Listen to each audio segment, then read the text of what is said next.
शं वरुणः शन्नो भवत्पर्यमा शन्न इन्द्रो बृहस्पतिः शन्नो विष्णुरुक्रमः ॐ शान्ति शान्ति शान्तिः।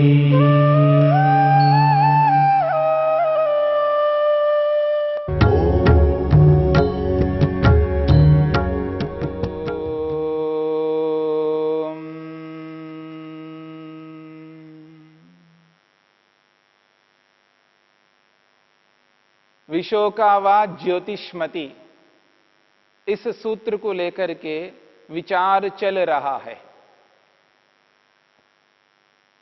महर्षि पतंजलि ने मन को एकाग्र करने के अलग अलग उपायों को बताते हुए जहां पर स्थूल उपाय बताए हैं, वहां पर सूक्ष्म उपाय भी बताए हैं।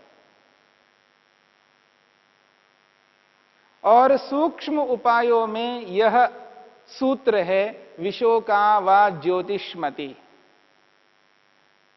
इस उपाय में मन को एकाग्र करने के लिए बताया है कि बुद्धि तत्व यानी महतत्व में मन को एकाग्र करके महतत्व का साक्षात्कार करना। और जब स्वयं मन का साक्षात्कार करना, स्वयं मन का प्रत्यक्ष करना है, तो मन को ही विषय बना करके आत्मा मन का भी साक्षात्कार करता है। अहंकार है, अहंकार को विषय बना करके मन को अहंकार में एकाग्र करके अहंकार का भी प्रत्यक्ष करता है। और सूक्ष्म आत्मा जीवात्मा स्वयं में मन को एकाग्र करके स्वयं का साक्षात्कार कर लेता है। और इस सूत्र के माध्यम से दो बातें कही हैं, बुद्धि संवित और अस्मिता मात्रा। बुद्धि संवित यानी बुद्धि में मन को एकाग्र करके बुद्धि का साक्षात्कार। बुद्धि संवित का मतलब है बुद्धि का साक्षात्कार करना। और यहां बुद्धि से महतत्व रूपी बुद्धि को भी लिया जा सकता है और बुद्धि से मन को भी लिया जा सकता है, क्योंकि मन को भी बुद्धि कहा जाता है। और अस्मिता मात्रा से वहां पर आत्मा जीवात्मा को लिया जाना है और अहंकार रूपी तत्व को भी लिया जाना है। यानी आत्मा का ग्रहण और अहंकार का ग्रहण, आत्मग्रहण और अहंकार का ग्रहण यहां पर लेना है। अस्मिता मात्रा से अस्मिता अहंकार को भी कहते हैं और अस्मिता से जीवात्मा को भी कहते हैं, इसलिए दोनों तत्वों का ग्रहण यहां अस्मिता नामक उपलब्धि में लिया जा रहा है। और बुद्धि संवित से वहां महतत्व को लिया जा रहा है और मन को लिया जा रहा है।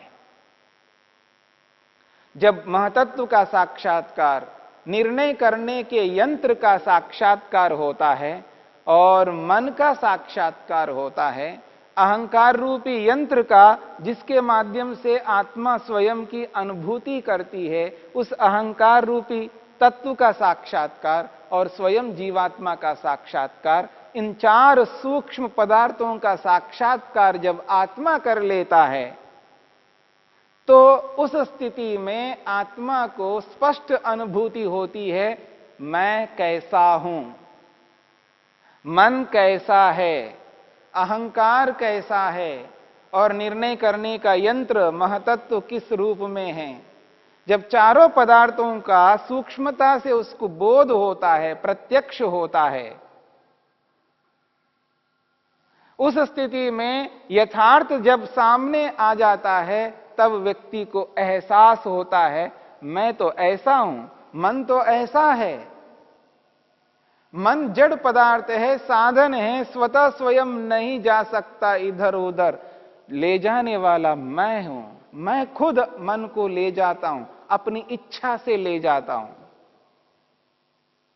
मन एक इंस्ट्रूमेंट है, यंत्र है, उसको प्रत्यक्ष अनुभव होता है क्योंकि मन का साक्षात्कार कर लेता है। और जिसके माध्यम से स्वयं का अनुभव करता है, उस अहंकार रूपी यंत्र का भी प्रत्यक्ष कर लेता है, उसके बारे में भी पता लग जाता है। और जिससे निर्णय करता रहता है, उस महतत्व का भी प्रत्यक्ष हो जाता है। तो स्पष्ट हो जाती है बात कि मैं शुद्ध हूं, मैं इस स्वरूप वाला हूं, मन इस स्वरूप वाला है। ऐसी स्थिति में मैं शोक किस कारण से करूं? शोक रहित होता है जब स्वयं की अनुभूति कर लेता है, आत्मवित बन जाता है, आत्म साक्षात्कार कर लेता है। उस स्थिति में जाकर के शोक से, दुख से सर्वथा पृथक हो जाता है। इसलिए उपनिषदकार महर्षि सनत कुमार जी ने स्पष्ट शब्दों में कहा है, तरति शोकम आत्मवित। इसी बात की ओर नारद ने स्पष्ट किया है। जब नारद मुनि महर्षि सनत कुमार के पास पहुंचते हैं और उनसे निवेदन करते हैं, प्रार्थना करते हैं, हे ऋषिवर, मैं आपसे कुछ पढ़ना चाहता हूं, अध्ययन करना चाहता हूं, आपसे शिक्षा ग्रहण करना चाहता हूं, हे ऋषिवर मेरे को आप शिक्षित कर दो।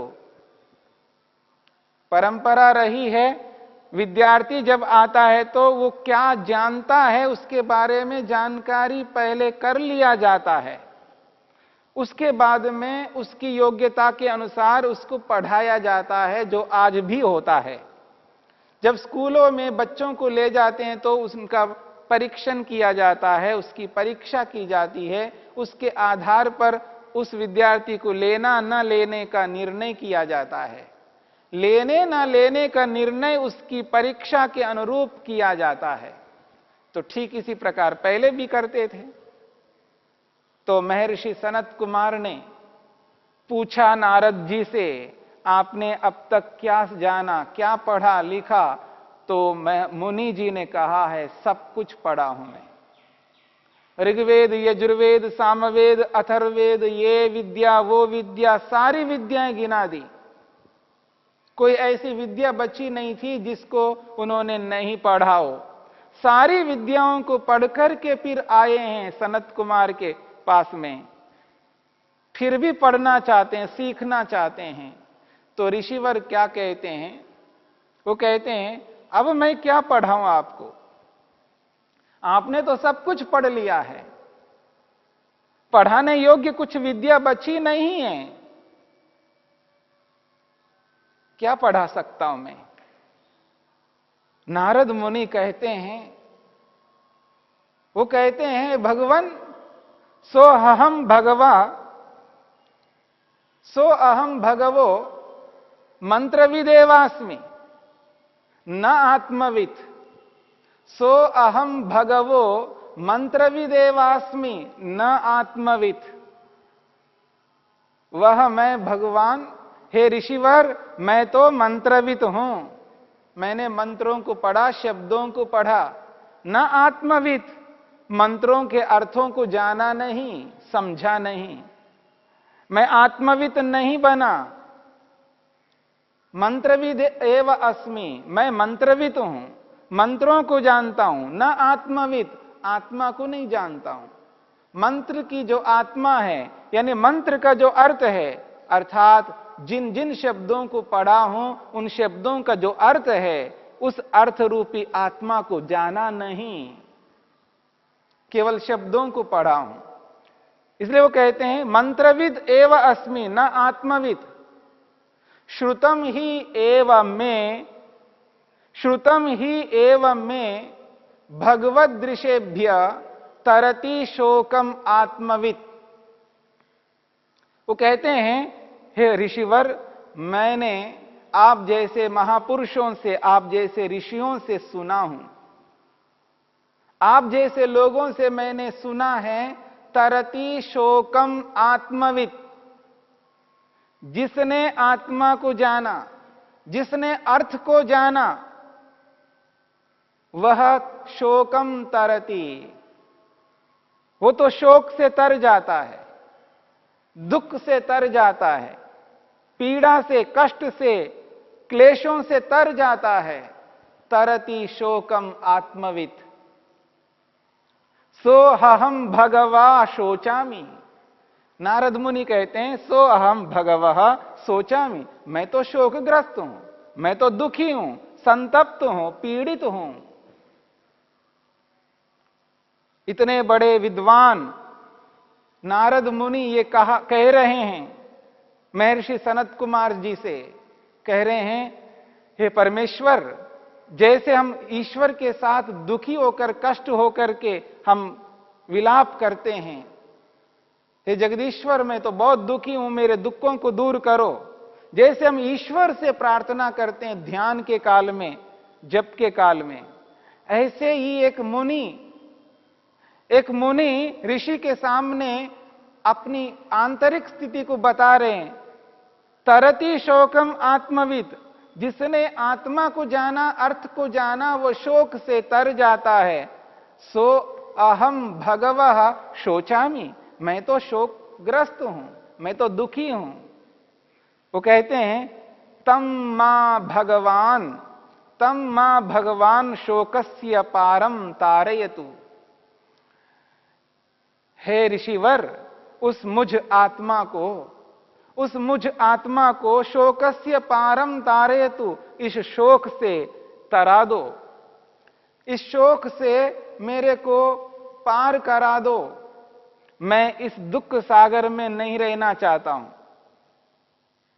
मैं दुखी हूं, संतप्त हूं, क्लेश से ग्रस्त हूं। हे ऋषिवर, मैं इस दुख से पार होना चाहता हूं।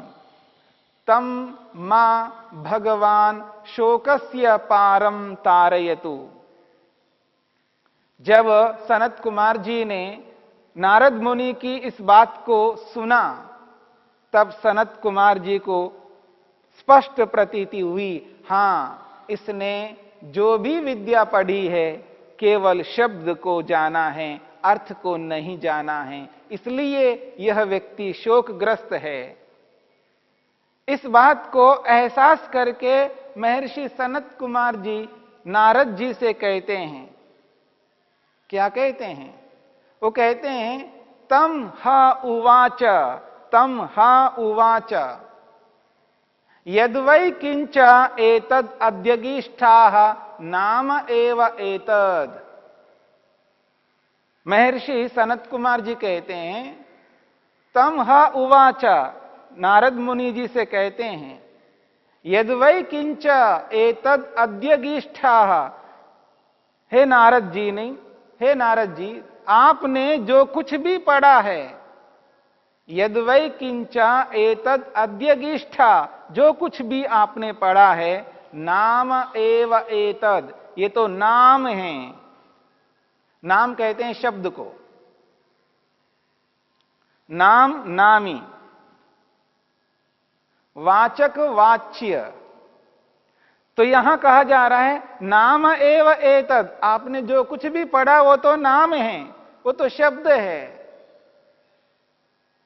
अर्थ नहीं है, वो शब्द है। शब्द का शब्द आपने पढ़ा है, अर्थ को नहीं जाना है। किसी ने कहा है कि यह वस्तु सेंधव है, सेंधवः। अब सेंधव का मतलब क्या है? तो उसने कहा सेंधव का मतलब नमक। अब नमक का मतलब क्या है? तो दूसरा शब्द बोलो। शब्द का शब्द है, अर्थ नहीं है ये। उस शब्द की आत्मा अलग है। वो शब्द जिस अर्थ के लिए कहा जा रहा है वो अर्थ अलग है। जब तक उस अर्थ को देखेंगे नहीं, जानेंगे नहीं, समझेंगे नहीं, केवल शब्द को जान करके कोई ज्ञानी नहीं बनता। नाम एव एतद, सनत कुमार जी ने कहा ये तो नाम है, ये तो शब्द है, आपने तो अर्थ को जाना नहीं। आप ठीक कहते हो, आप शोकग्रस्त हो। आप ठीक कहते हो, आप शोकग्रस्त हो, क्योंकि आपने केवल मंत्र मंत्र को जाना है, यानी शब्द केवल शब्द को जाना, एक शब्द से दूसरे शब्द को जाना है, शब्द शब्दों को ही जानते जा रहे हो। उन शब्दों को जानने मात्र से कोई व्यक्ति सुखी नहीं हो सकता। नाम एव एतद, ये तो शब्द मात्र है। इस शब्द मात्र को समझने का प्रयत्न करिएगा। तोते को सिखाया जाता है। किसी ने तोते को पाला और उसने सिखाया है, देखो कभी शिकारी आएगा तो उसके जाल में फंसना नहीं। उसको सिखाया जाता है, शिकारी आएगा, जाल बिछाएगा, दाना डालेगा और तुमको फंसना नहीं। और तोते ने उन शब्दों को रट लिया, समझ लिया। क्या समझ लिया? कि शिकारी आएगा, जाल बिछाएगा, दाना डालेगा, हम नहीं फंसेंगे। और एक दिन ऐसा होता है, शिकारी आता है और जाल बिछाता है, दाना डालता है और तोता आता है और जाल में फंस जाता है। क्यों? उसको शब्द पता लगे, लेकिन उन शब्दों का अर्थ पता नहीं लगा। और यही स्थिति आज व्यक्ति की है। सिगरेट नहीं पीना चाहिए, हां नहीं पीना चाहिए, शब्दों को जाना है लेकिन उसके अर्थ को नहीं जाना है। शराब नहीं पीना चाहिए, शब्दों को जाना है, उसके अर्थ को नहीं जाना है। ऐसे बहुत सारी आदतें हैं, बहुत सारी बुरी आदतें हैं जिनमें लोग जो फंसे हुए हैं वो शब्दों को जान रहे हैं, अर्थ को जान नहीं पा रहे हैं। और कोई ये मानता हो कि मैं अर्थ को जानता हूं, वास्तव में अर्थ को नहीं जानता है, क्योंकि उसके मन में विकल्प रहता है। उदाहरण मैं दूं कि वो सिगरेट पीने से लंग्स खराब हो जाते हैं, उसको पता है, पर मैं कह सकता हूं उसको पता नहीं है। अगर पता होता तो वो सिगरेट नहीं पीता, क्योंकि उसको यह भी पता रहता है सिगरेट पीने से लंग्स खराब होते हैं, लेकिन सभी को नहीं होते हैं, और जिनको नहीं होते हैं उनके लिस्ट में मेरा नाम है, इसलिए वो सिगरेट पीता है। यदि उसको यह पता चल जाए सिगरेट पीने से निश्चित रूप से 100% मेरे लंग्स खराब हो जाएंगे, इतना ही नहीं उसको यह पता लग जाए कि मैं मरूंगा, मैं नहीं रह सकता, मेरा अस्तित्व मिट जाएगा। जब उसको यह पता नहीं है इसलिए वो सिगरेट पीता है, क्योंकि जिनको कुछ नहीं होता है उस लिस्ट में अपने नाम को जोड़ता है, अथवा वो ये समझता है मैं खुद डॉक्टर हूं, मैं तो उसका बचाव कर लूंगा। जब विकल्प सामने दिखाई देता है व्यक्ति को, याद रखना उस विकल्प के कारण से व्यक्ति उस बुरी आदत को छोड़ता नहीं है। जब व्यक्ति के सामने विकल्प ही ना हो तो फिर देखना वो अर्थ को कैसा नहीं जानता है। इसलिए केवल शब्द जानने मात्र से व्यक्ति उस आनंद को नहीं पा सकता, उसको आत्मवित बनना पड़ेगा। इसलिए अर्थ का साक्षात्कार करना होगा। यहां आत्मा रूपी अर्थ का साक्षात्कार और समस्त संसार रूपी पदार्थ को पदार्थ के रूप में यथार्थ जब जान लेता है तो वो शोक से रहित होता है। तरति शोकम आत्मवित विशोकावा ज्योतिष्मति।